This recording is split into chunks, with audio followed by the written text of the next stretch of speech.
Selamat pagi dan salam sejahtera kepada semua pelajar.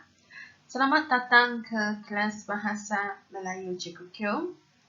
Hari ini kita akan belajar golongan kata tugas. Kita akan belajar kata tugas. Mari kita tengok kata tugas mendukung sesuatu tugas tertentu dalam penggunaan ayat, klausa dan frasa. Terdapat 14 jenis kata tugas dalam bahasa Melayu. Ada 14 jenis. Mari kita tengok. Jenis yang pertama, kata hubung. Kata seru, kata tanya, kata perintah, kata pembenar, kata pangkal, kata santan. Kata penguat, kata penegas, kata nafi, kata pemberi, kata bilangan, kata sendi nama, kata arah, kata pascakata, dan kata bantu. Jadi ada 14 jenis. Ini semuanya dalam golongan kata tugas. Yang pertama, kita tengok kata hubung. Kata hubung ialah menghubungkan kata dengan kata, frasa dengan frasa, klausa dengan klausa untuk membentuk ayat majmuk. Ada 3 jenis kata hubung. Kamu boleh tengok di sini. Kata hubung gabungan, kata hubung panjangan, dan kata hubung berpasangan. Kita tengok gabungan. Menghubungkan 2 atau lebih ayat yang sama cara sifatnya. Panjangan. Menghubungkan ayat kecil pada ayat besar yang tidak setara sifatnya. Kata hubung berpasangan secara berpasang-pasang dalam ayat majmuk gabungan. Mari kita tengok contohnya. Kita tengok contoh kata hubung gabungan. Ini semuanya kata hubung gabungan. Ada tan, atau, lalu, tetapi, serta, sambil, malahan, kemudian. Contoh ayat ini, adik menyanyi sambil menari. Jadi sambil ini ialah kata hubung gabungan. Faham? Seterusnya, kata hubung panjangan. Panjangan relatif. Contohnya, yang. Panjangan komplement, contohnya bahawa, untuk. Panjangan keterangan, contohnya kerana, agar, meskipun, sekiranya, semoga, supaya, kalau, seandainya, hingga, semasa, sementara, setelah, sewaktu, ketika, walaupun, tak kala, sesungguhnya. Jadi kata hubung panjangan dia ada 3 jenis juga ya. Ada relatif, komplement, dan keterangan. Relatif hanya 1, yang. Komplement ada 2, bahawa dan untuk. Keterangan ada banyak. Kamu boleh tengok di sini. Contoh-contoh dia. Faham? Kita tengok kata hubung berpasangan. Contohnya, baik maupun. Baik, baik. Jangankan pun. Sungguh pun, tetapi. Entah, entah. Sama ada ataupun. Makin, makin, walaupun, namun. Jadi dalam ayat dia, ada muncul dua ini, maksudnya kata hubung berpasangan. Cikgu bagi contoh, walaupun, namun. Walaupun cacat, namun Guan rajin dan berusaha. Ini contoh ayat dia. Kita ambil satu contoh lagi. Baik, baik. Baik, Firdaus, baik adiknya, sama-sama bijak. Ini caranya penggunaan kata hubung berpasangan. Kita tengok seru. Kata seru. Kata seru ialah perkataan yang digunakan untuk menyatakan perasaan seperti geram, sedih, marah, sakit, takut, bersyukur, sayang, terkejut, hairan, dan sebagainya. Digunakan untuk membentuk ayat seruan. Contohnya, aduh, aduhai, amboi, wahai, wah, ah, hai, dan sebagainya. Boleh? Sekarang kita tengok kata tanya. Kata tanya digunakan untuk menanyakan sesuatu seperti bila, mengapa, berapa, dan bagaimana. Hadir dalam ayat sebagai predikat, tetapi jika dikedepankan, maka kata tanya itu perlu disertai partikel kah. Contohnya, bilakah kamu bertolak ke lampangan terbang? Kalau kamu gunakan kata tanya di depan, kamu kena letak kah. Kalau kamu tidak digunakan, kalau dia tidak hadir di depan, dia hadir dalam ayat sebagai predikat. Contohnya, kamu nak pergi lampangan terbang pada waktu bila. Itu contohnya. Faham? Tiga ganti nama yang digunakan sebagai kata tanya, yaitu apa, siapa, dan mana. Seterusnya, kata perintah. Digunakan menunjukkan ragam arahan dalam sesuatu ayat. Boleh ditambahkan dengan partikel lah untuk menjadikan ayat itu lembut dan mempunyai unsur kesopanan. Contoh kata perintah, jangan, tolong, usah, jemput, sila, dan minta. Contohnya, jangan pergi ke bangunan usang itu. Kata perintah.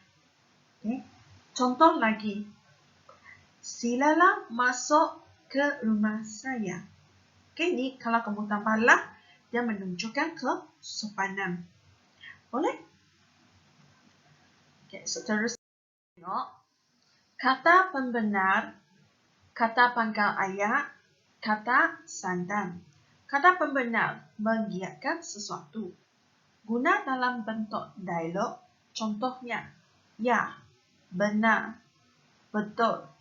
Contohnya, betul apa yang kamu cakap. Dia digunakan dalam dialog.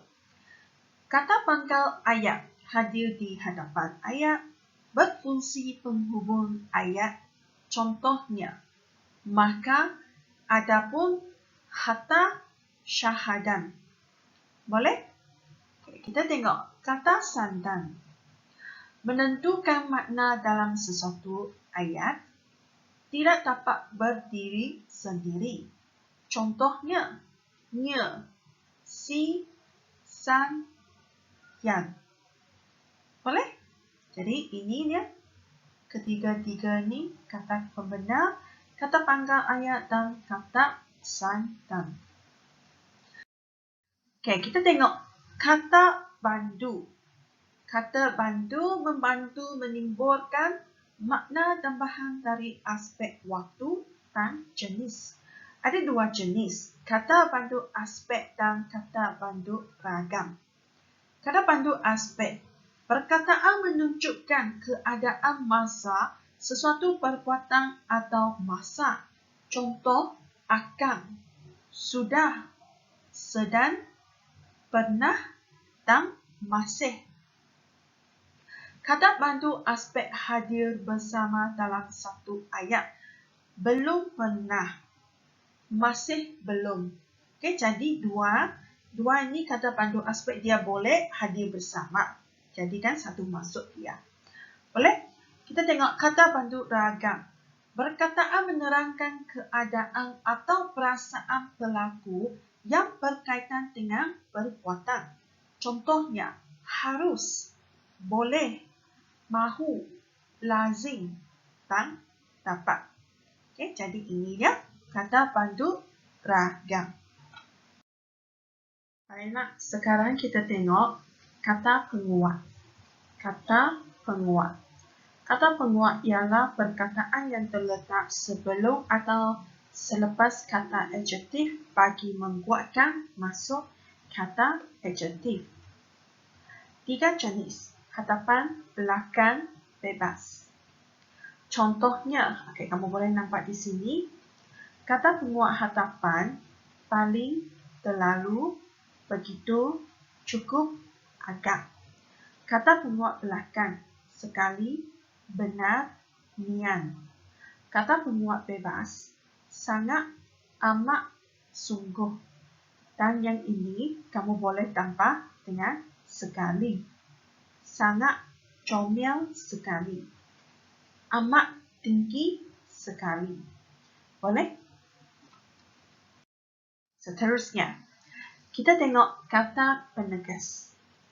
Kata penegas, partikel atau perkataan yang digunakan untuk memberikan penekanan pada bahagian-bahagian tertentu dalam ayat. Contohnya, kah, lah, tah, jua, juga, hanya, memang. Okey, seterusnya kita tengok kata nafi. Apakah itu kata nafi? Perkataan yang digunakan untuk menafikan sesuatu pernyataan pada predikat ayat. Ada 2 jenis, iaitu bukan dan tidak. Bukan digunakan sebagai unsur nafi bagi frasa nama dan frasa sendi nama. Kamu mesti ingat ya. Bukan digunakan sebagai unsur nafi bagi frasa nama dan frasa sendi nama. Namun, kata nafi bukan boleh digunakan di frasa kerja dan frasa adjektif jika frasa predikatnya bawa masuk pertentangan. Jadi dia boleh guna bukan. Seterusnya, tidak dia digunakan sebagai unsur nafi, digunakan bagi frasa kerja dan frasa adjektif. Boleh? Contohnya, tidak tinggi, tidak pendek, ataupun frasa kerja, tidak makan, tidak tidur. Kamu tidak dapat letak bukan tidur, bukan memasak. Seterusnya, sekarang kita tengok kata pemberi. Apakah itu kata pemberi? Perkataan yang menggabungkan subjek dan frasa-frasa utama dalam predikat. Ada 2 jenis, ialah, adalah. Biasanya pelajar selalu akan mengelirukan 2 perkataan ini, ialah dan adalah. Selalu salah guna. Mari kita tengok macam mana nak gunakan ialah dengan adalah. Ialah dia digunakan di hadapan frasa nama. Okay, frasa nama. Kita guna ialah contohnya.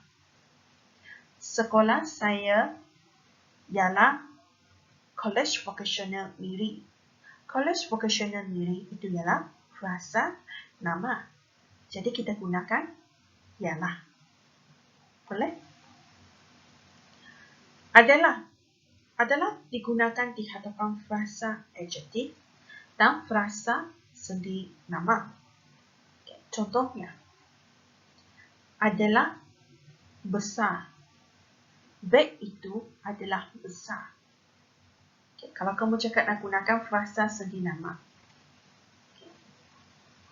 Pen itu adalah daripada Amei. Okay. Frasa sendi nama kamu gunakan adalah di, adalah dari. Okay, ininya penggunaan dia. Jangan keliru ya. Kata pemberi tidak boleh diletakkan di hadapan kata kerja atau frasa kerja. Macam mana kalau ada kata kerja atau frasa kerja? Contoh yang kamu tulis karangan kamu. Biasanya kamu tulis isi-isi penting dia. Isi penting dia mesti dia mulakan dari kata kerja kan? Jadi kamu nak tulis. Contohnya, cara-cara untuk meningkatkan hubungan antara anak dengan ibu bapa. Okay, kamu nak gunakan ialah dan adalah. Macam mana? Sebab isi kamu adalah dari adalah mula dari frasa kerja kan? Jadi cikgu memang akan cadangkan kamu letakkan frasa sendi nama. Dulu, frasa sendi nama kamu letak dulu, barulah diikuti dengan kata kerja ataupun frasa kerja. Itu dia kamu cara menulis karangan kamu itu. Boleh faham? Sebab ialah tidak boleh digunakan. Ialah dia mesti di hadapan frasa nama. Jadi, kalau isi kamu, okay, dia mula dengan kata kerja. Jadi, kamu cari ataupun kamu guna satu frasa sendi nama, okay, di belakang adalah, barulah diikuti dengan kata kerja. Boleh faham? Seterusnya, kita tengok kata arah. Perkataan yang menunjukkan arah terletak di hadapan frasa nama dan di belakang kata sendi nama untuk menunjukkan arah. Contoh, belakang, hadapan, tepi, bawah, atas, sudut. Itu penggunaan kata arah. Seterusnya ini adalah kata bilangan. Kita tengok kata bilangan. Digunakan untuk menghidungkan sesuatu. Di sini dia. Ada 6 jenis. Kata bilangan yang tentu 2, 3, 100, tak tentu, beberapa, segala, semua, para. Himpunan kedua-dua bertahun-tahun. Pisahan tiap-tiap, setiap, masing-masing. Pecahan setengah, separuh, suku. Tingkat pertama, kedua, ketiga. Dan tanya berapa. Jadi ini semuanya okay, kata bilangan. Saya cukup percaya kamu sudah tahu. Kata sendi nama. Perkataan yang terletak di hadapan kata nama atau frasa nama. Hendaklah ditulis terpisah daripada perkataan yang mengikutinya. Contohnya, di, bagi, dari, untuk, terhadap, oleh, daripada, sejak, antara, dengan, dalam. Okey, boleh? Ini contoh kata sendi nama. Okey, seperti tadi cikgu ada cakap. Okey, kata pemberi itu kamu gunakan okay, di hadapan kata sendi nama. Okey, faham? Kata pasca kata. Okay, kita tengok. Berfungsi sebagai penekan dan pembeda, iaitu nya. Kata penekan memberikan penekanan kepada kata yang bergabung dengannya. Contoh, sesungguhnya bumi ini sudah semakin tua. Okay, dia sebagai penekan kata dia. Kata pembeda menjadikan sesuatu perkataan yang bukan kata nama sebagai kata nama. Contohnya, dia berlari dengan lajunya.